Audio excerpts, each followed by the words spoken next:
Hey guys, welcome to a new video. Today we're going to be looking at all of my brass locomotives. So, oh, a second. So there we go. I have 27 brass locomotives in total. Few of them are not here. I have an Overland Union Pacific P77 streamlined locomotive, a New York Central L4A that's being painted, and I just forgot to take photos of it when I was making this. But I'll put some stuff after, just some pictures later in the video. And also a narrow gauge Denver New Grand Western K36 by Westside. But getting past that, this video is kind of about just, my engines and how I kind of got into brass. So, growing up, I was like a lot of people. I had a little, Atherton blue box engines. But my grandfather actually was a big brass collector. Up until about a few years ago, he had, I think, 300 or more than 300 brass locomotives. 250 were HO, around that, were HO. And he ran 0 and 3, so he displayed his HO from his old layout when he was a dealer for brass. But he got me into brass, and that kind of, you could say, it infected me with the want for the quality that brass locomotives provide. Most of my engines are brass that are on this table. The only one that I have that isn't brass is that Norfolk and Western J class that'll be later in the video. I do not have any brass diesels. To me, brass diesels are a waste of money because with Atlas and, BLI, Cato, which are all kind of the same mechanism because they all copied the Cato drive. They're all like kind of clones. There's no point in spending big money on a diesel, especially because most brass diesels have gear problems. Like the Sam Hongsa diesels from the early 80s have a lot of gear problems. And the Overlands actually have a lot of problems because the later ones, even though they fixed the universals, they have wipers that pick up. And what I found is that they get a lot of shorts whenever I'm working on one. But I focus mostly on steam modeling, as you can see.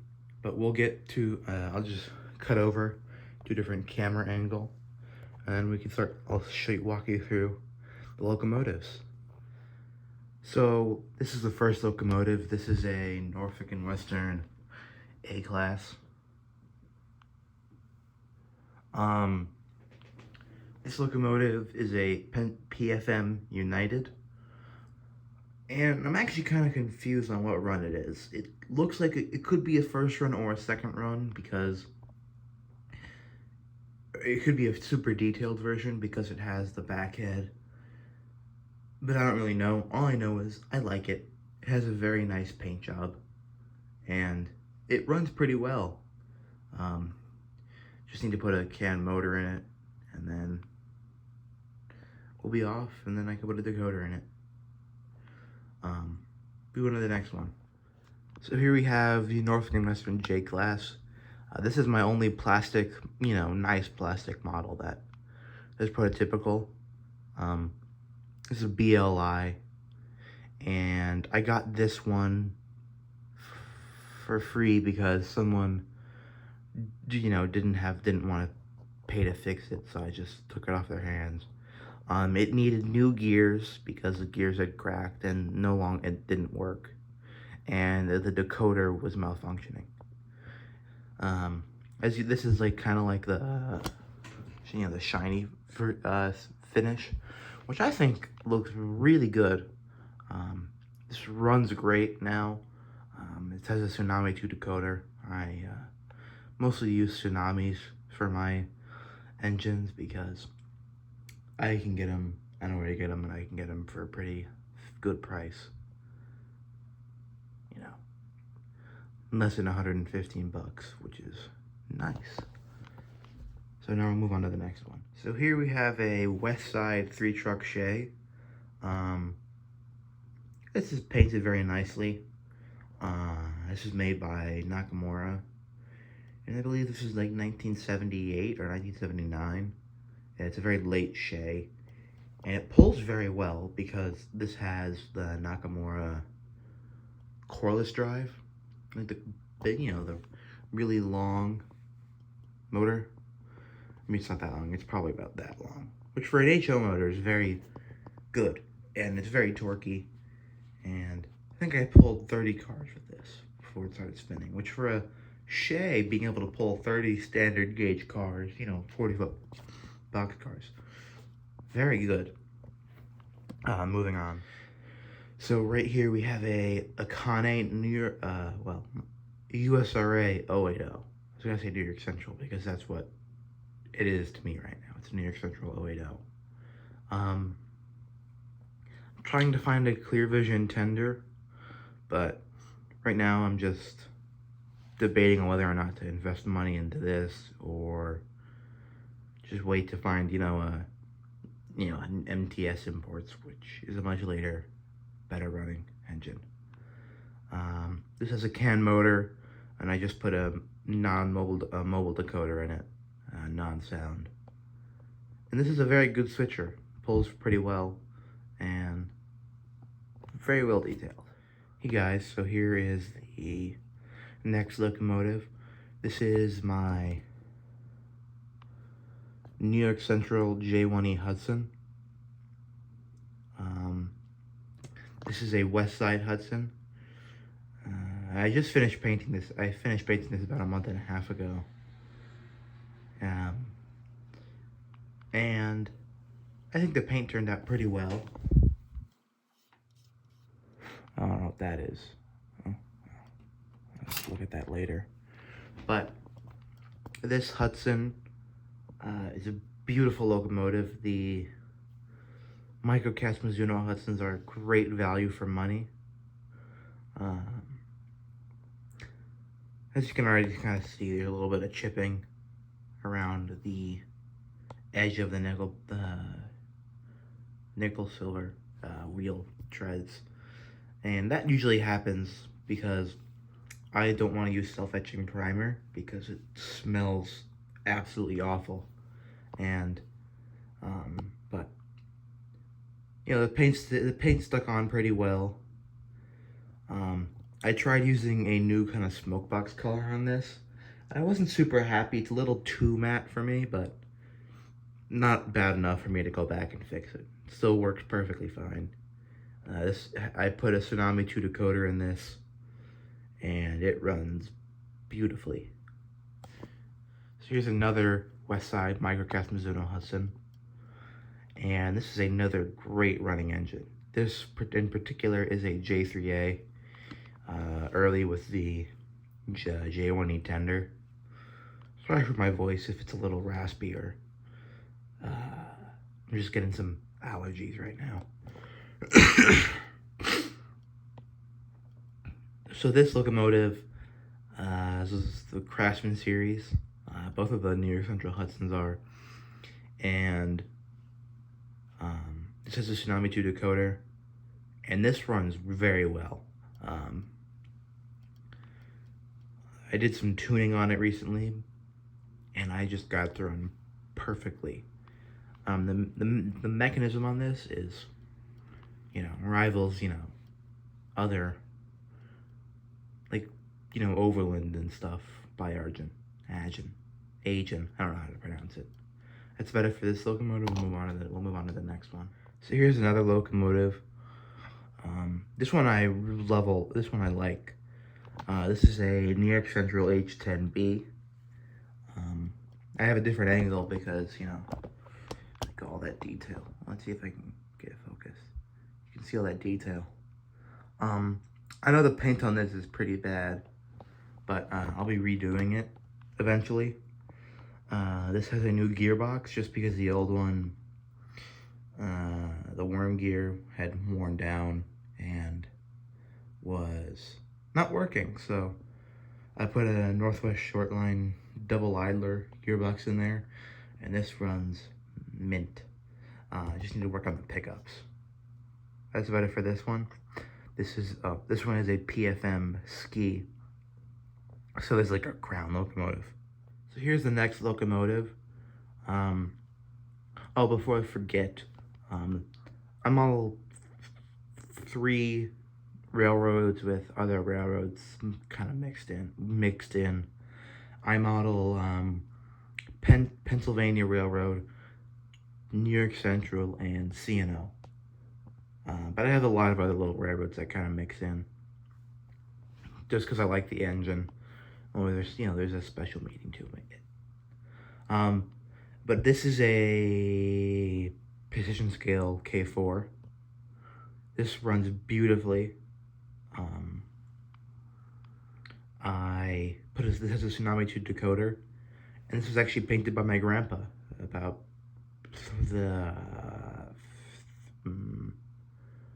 I would say almost 40 years ago, I think by this point, 1988, 1989.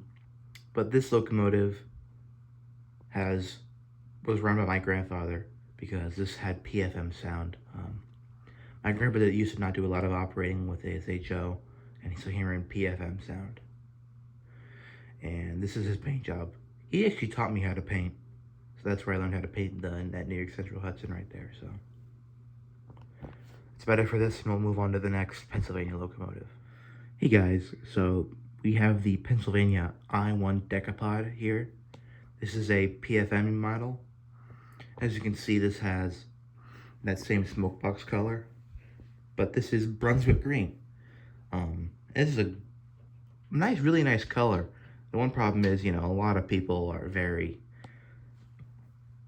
opinionated about, the green. I know Lionel has a lot of problems, and a lot of other people have problems getting the paint right. But this is scale coat paint. So I use scale coat paint, so the reason I haven't been doing as much painting is because I can't find paint.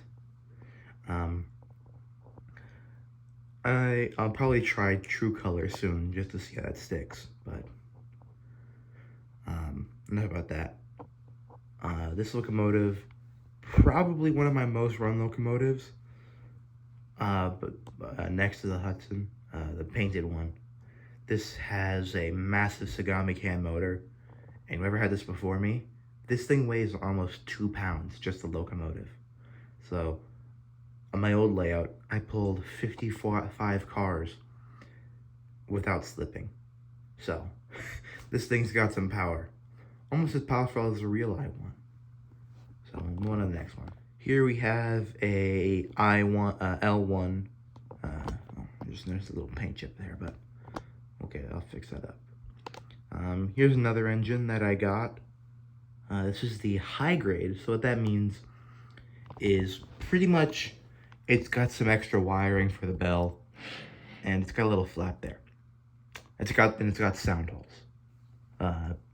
That's about the only difference between the high grade and the other ones, but it's a high grade, which means it's better in every single way. But this is also painted by, so I painted this one, and it runs really, really well. Also has a bit of a pickup problem. I don't know what the pickup problem is. I think it might just be, might have to check up on the wheels. Cause I bought this, thinking I bought a cheaper one, and then I got this one, and because I found this one at a good price, so I got an earlier run BFM, and traded it for this one. So, move on to the next one. So here is my Pennsylvania Consolidation. This is a Sunset Prestige. I assume was not factory painted because this is a really bad factory paint. This is really bad paint. This is not my paint, but I did weather it. So wherever you see really heavy weathering is where there was a paint chip. And you can kind of already see, like, you know, lots of paint chips. But the weathering at least looks nice. I kind of just I just kind of weather it whenever there's enough paint chips to make it worth my while. But this runs really well. Don't really use that much just because I use the i1 more. And also I didn't really do any operating, so I kind of just ran as many cards as I could do. But working on the new layout as we speak. I'll make a video about that in a little bit. And yeah, that's about it for this locomotive. We'll move on. Here we have this locomotive. This is a Pennsylvania J1 locomotive. This one is a Westside, and I believe it is a rarer one because this has a factory can motor in it, and I can tell because it's the same brand of motor that is used in other Westsides with a can motor. My grandfather painted this for a friend, and I bought this from that person because they were getting out of HO, so I got this. And it runs really nicely. Pulls pretty well. And actually, what's interesting about this one is it doesn't have the smoke box isn't, but you can kind of see there. I don't know why that is. But it's really interesting because it's different, and that's why I like this engine so much. It's a little different, and who doesn't like a big Texas engine? Moving on. So here we have a Union Pacific Mountain. This is a Westside. I think it's actually KTM. Well, it is a KTM no matter what, but I don't really know which KTM it is. Could be a Westside, it could be a PSC. I originally actually had the Balboa, but that one was not as good. So I know this is either a 1977 version or a 1985 version. This one did not come with a tender, so it's got a really crummy paint job and no tender. Well, okay, it did come with a tender. It came with a Union Pacific 280 tender, which is not the right one. So I had it for about a year before I found the right tender. So I don't remember who the seller was, but I got that on eBay for $50. So, it goes all into the engine for pretty cheap. So moving on to the next locomotive. So here we have a Eerie 210 Sunset Prestige. I got this locomotive because I was doing some work for somebody, and they just haven't contacted me in a few years. So, right now I'm just leaving it alone, because it's been, I don't know, multiple years. Pre-COVID, I think, is last time I heard from the guy. But this is a Eerie. So this is a Sunset Prestige. Runs pretty well. Doesn't pull too much. This would be a little great operating engine for 8 to 10 car trains. Great low speed operation, and it looks really fun. It's really fun to run. So we'll be moving on. So here we have a Central New Jersey M3A Macato. I believe this is the M3AS because of kind of like the dual air pumps. If you think something else, let me know. But this is an Overland model. These are actually very hard to find. And these are pretty pricey, but I got mine at the box, so I kind of saved a little bit there. And this has a Tsunami 2 decoder in it. I had trouble finding a whistle, but I saw somewhere that they just had a brass 3 chime, so I just selected a brass 3 chime in the Tsunami tuning program, and it's good enough for now. And that's about it for this locomotive. We'll move on to the next one. Hey guys, so today I'm going to be So here is my first CNO engine that I bought. Well, actually, no. I don't know why I said that. This is my first CNO engine that I'm showing you. This is a CNO T1 Texas type locomotive. Pretty large, but great locomotive. This is a late KTM, so 1978, and these are beautiful. Especially this one. This one runs very nicely, and it has a nice weathering job. So I picked it up because it was painted, has a CAN motor, already has a headlight, so it needs very minimal work to be, fully up to snuff with a decoder and lights.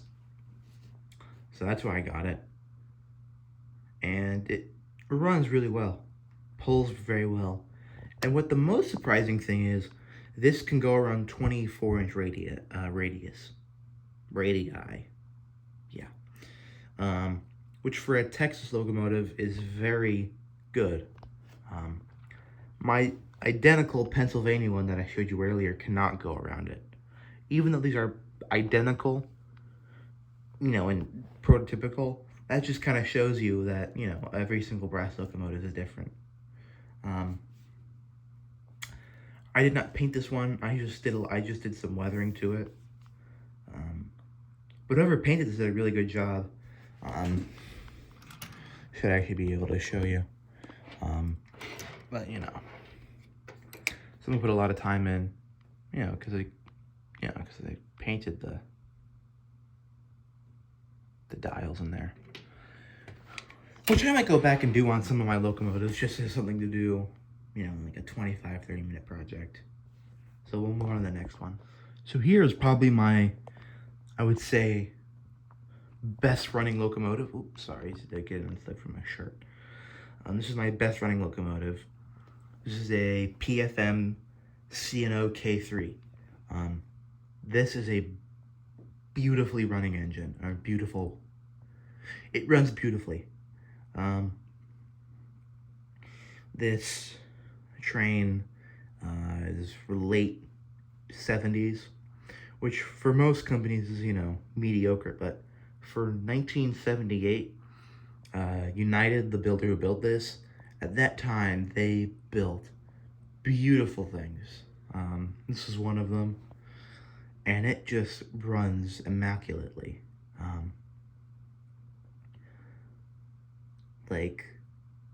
Whoever painted this and put it back together really took their time and did a good job.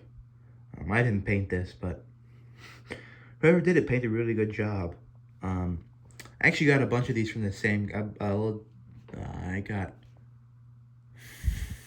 3 CNO engines and some other engines from this one guy. I was in Timonium, and he had a lot of really nicely painted CNO stuff. I don't actually know who painted them, but it was definitely a professional painter, because they had, an invoice, which an invoice in the 1980s was, not a lot of people did invoices. You just paid check to somebody. That's about it for this one. We'll move on to the next one. So here is my next CNO engine. This is a H6. So this is my 1309. It's missing the brake shoes.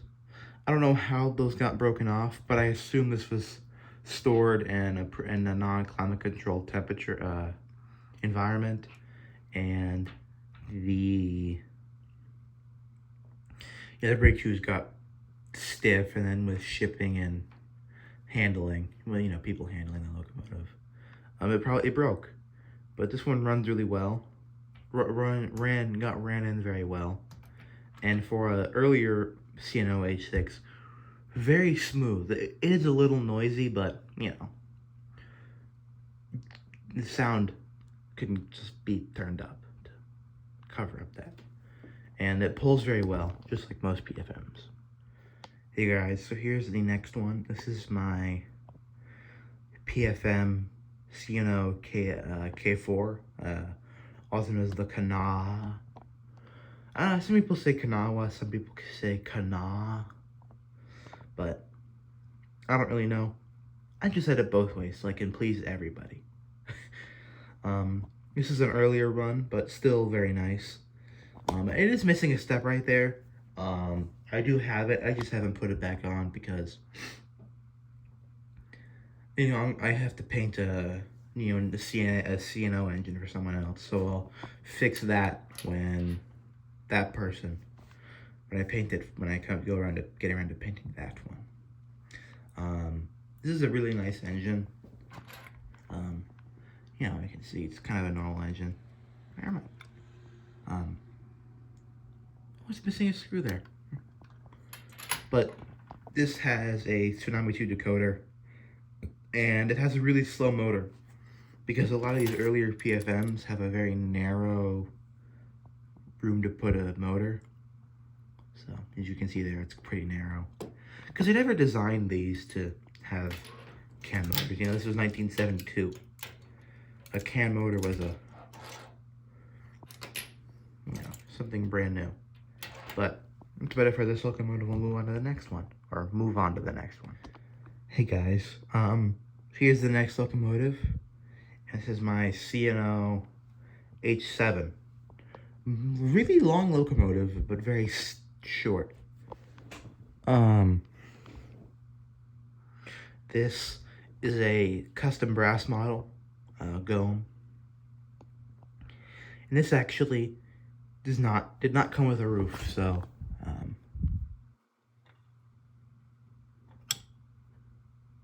here's the cab that I had to make. It's not finished yet. I'm gonna add some holes in there, but for right now it's good because I just want to get this back running. Those are all hand punch rivets, and then here's the inside. I mean, beautiful amount of detail in that.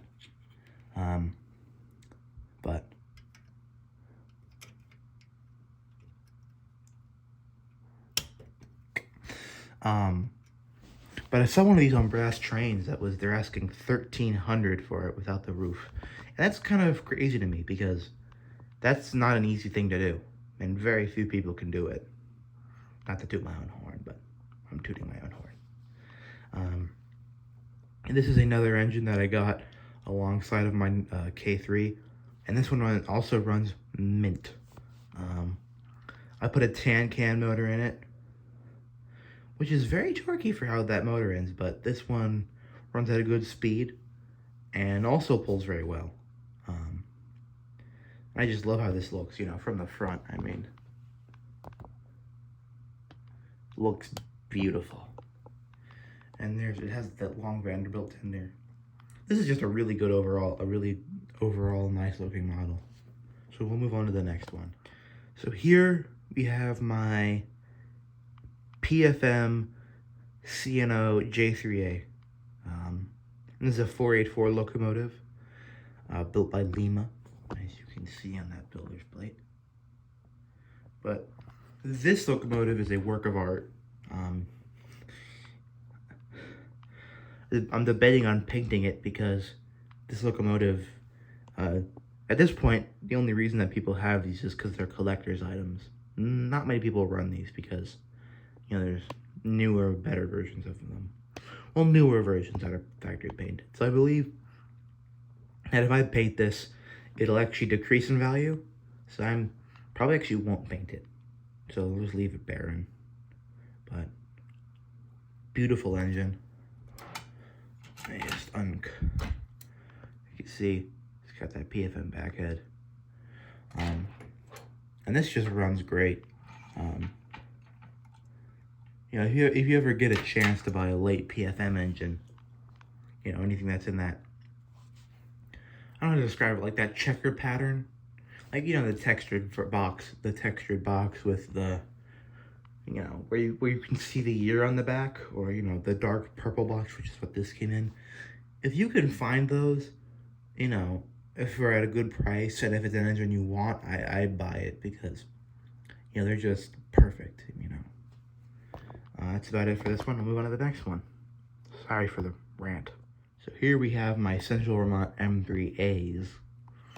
Not AS, A's, because I have two. Here is the Alesco feed water heater version. And then here is the Coffin feed water heater version. And these are both custom brass. The other deal made them, and they made 100 of both. So I assume probably, I think they made more of these because they're more desirable. You know, I'd probably say 60-40 or 75-25. I don't really know, but what I do know is that these are both really nice models. You can open the little tender hatch. I like little details like that. Got some nice back head detail. You can see the sound holes behind the wheel there. And I'm just gonna show you this one. These are pretty much mint, I would say. Just because, you know, they're untouched, but they're not mint because they're not new in box, but excellent, these are. And, these are pretty new for brass, like 1991. That's about it for them. So I'll go on to the final locomotive. So here's my final brass locomotive that I'll be showing you today. This is a HON3 Denver and Rio Grande K28. Beautiful model. This is the later Westside. There was two runs. There was like a 1965 run, and then there was this run. This one was 1978. And this is part of the Craftsman series. And this is a Nakamura. No sound holes or anything, but one of the gimmicky features is the back head. I think it is a gimmick, you know, but it's the gimmick that I like, and I think it's pretty cool. This has Nakamura's coreless drive. Can't really see it, but this one runs really well. And what my story will be is to have this on my layout is there's a little narrow gauge tourist railroad that has, like, you know, point to point, and they bought a K28 from the military in Alaska, and they completely restored it. But it will still be one that's in service in Rio and on the West Coast or the West. But you know, I don't know why I just did that, but it's what I'm coming up with to have this on my layout, because I grew up with my grandpa running trains like these. But if you enjoyed this video, or if you have any questions about models, please do let me know. If you're interested in a paint job or decoders, let me know, and put my email in the description of this video. Just because, you know, why not? I do take a while to do paint jobs. If you want something done, you know, within a few months, I can get your model back to you within 2 months. But if you want it done, you know, in weeks for a paint job, I can't do that. I just don't have the time to do it. But moving on, I can do decoders in, you know, a pretty good time, but still no rush on decoders. Thanks guys for watching, and I'll see you guys in the next one. Bye.